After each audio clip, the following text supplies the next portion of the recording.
भारतीय जनता पार्टीचे गटनेते, आपले शिवसेनेचे गटनेते, उपगटनेते, प्रतोद, सर्व आदरणीय नगरसेवक, सर्व पत्रकार बांधव, उपस्थित सर्वच आपल्या पारोळा शहरातील सर्व ज्येष्ठ नागरिक,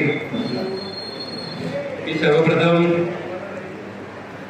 सर्व नगरसेवकांचे व जिल्हा आपले नगराध्यक्षांचे सर्वप्रथम मी आभार मानतो। त्यांनी नगराध्यक्षपदी माझी निवड केली, सर्वांनी मला पाठिंबा दिला, त्याबद्दल मी सर्वांचे प्रथम आभार मानतो।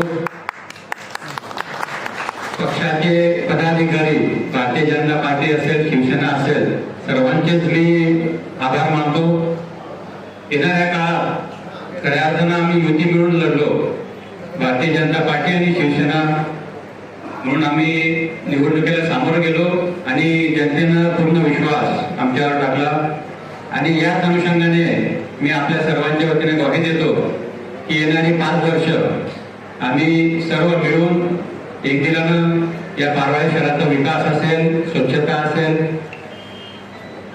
चांगल्या दिशेनं आपल्या पारोळा शहराची वाटचाल कशी होईल या दृष्टीनं आम्ही सर्व मिळून काम करू, एवढाच मी विश्वास व्यक्त करतो व आपल्या सर्वांचे आभार मानतो। थँक्यू।